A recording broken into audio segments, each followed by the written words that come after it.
Having tested all three sets of rackets, I can say that I'm actually very impressed with the production quality of the rackets, with a little bit of caveat of course. So let's look at the Astrox 100 series today.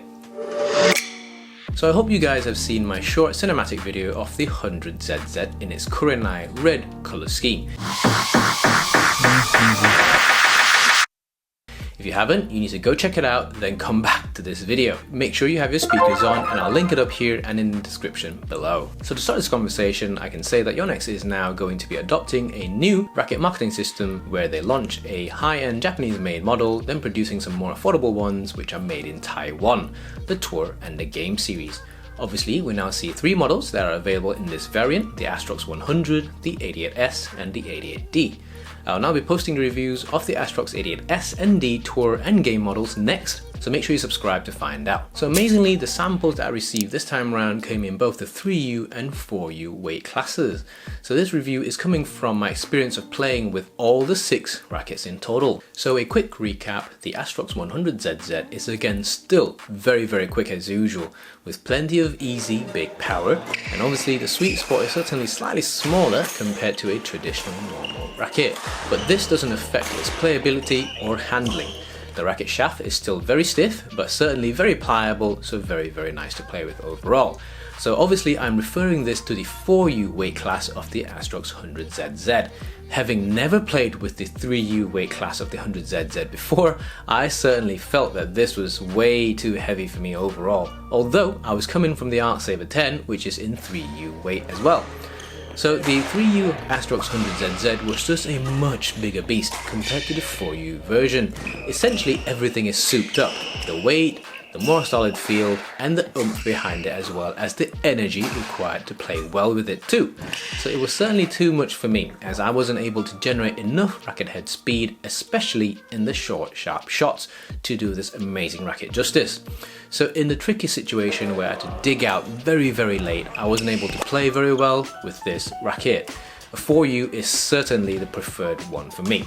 So however, I can certainly see that people who are super strong will absolutely love this amazing racket. So for example, like Victor Axelsen, you can absolutely see why he's playing amazing with this racket. The amount of power and crisp feeling you get out of this thing is absolutely insane.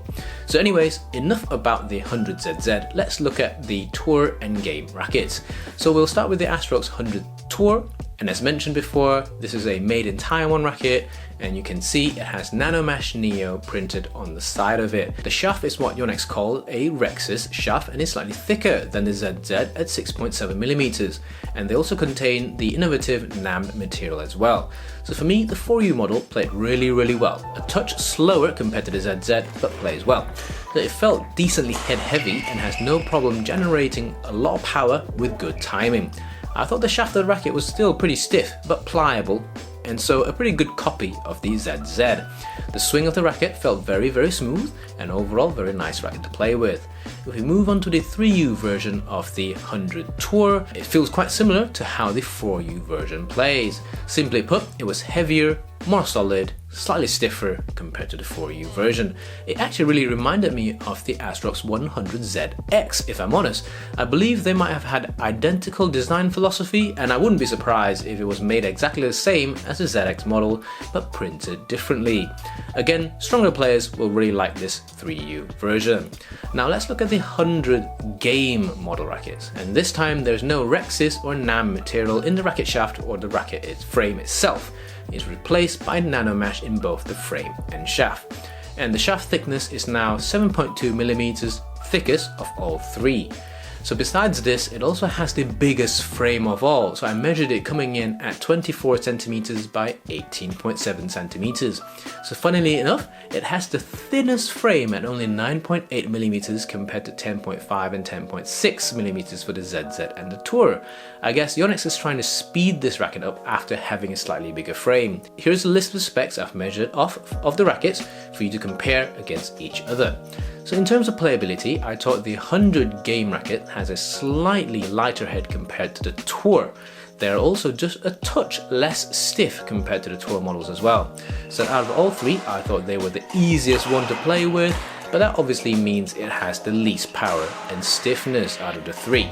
So if we look at the 3U 100 game rackets, they're overall heavier compared to 4U rackets, but still very nice to play with, punchy and solid. So these guys are 100% hit heavy rackets, and stronger players will really enjoy these 3U models. As these rackets are actually so new, Yonex hasn't even made a Racket Matrix for them. So here's my interpretation of where they go on the Racket Matrix for the Astrox 100 Tour and Game rackets. I can also add that both the 100 Tour and Game racket models are head heavier than the 88S and 88D Tour and Game models as well, so you should certainly take that into consideration. In terms of pricing, I believe the Tour rackets are about 25 to 30% less compared to the Japanese made models, and then again the same 25-30% cheaper for the Game to Tour. So these rackets are actually really good options to buy if you're concerned about your racket spend budget. So overall, I'm very impressed with these apparently mid-range, made in Taiwan models of the Astrox 100 Tour and Game rackets. They are very well made with very similar finishes compared to the Astrox 100ZZ. However, there is something that Yonex really needs to address with these rackets. The Tour and Game rackets actually came pre-strung with factory strings. Now I guess it's probably nice and a good idea to have free strings. However, what you're getting is unbranded, unmodeled string. It's not even Yonex's cheaper strings, such as the BG65 or even BG3. The factory strings were also strung at an extremely low tension, which makes them almost unplayable. It's really a shame because bad strings ruin the feel of a good racket. Imagine you buying a Ferrari and they put on a really poor, cheap tires that makes it undrivable. It's a no-brainer. You've got a good product, why ruin it on the final step right before it gets to the customer? So my advice to anyone who is buying these actually really good rackets would be to get them restrung with a string of your preference at your own tensions. This will maximize the enjoyment you will get out of these really good value rackets, whilst we hope Yonex sorts this issue out for the future rackets. I'll see you in the next one.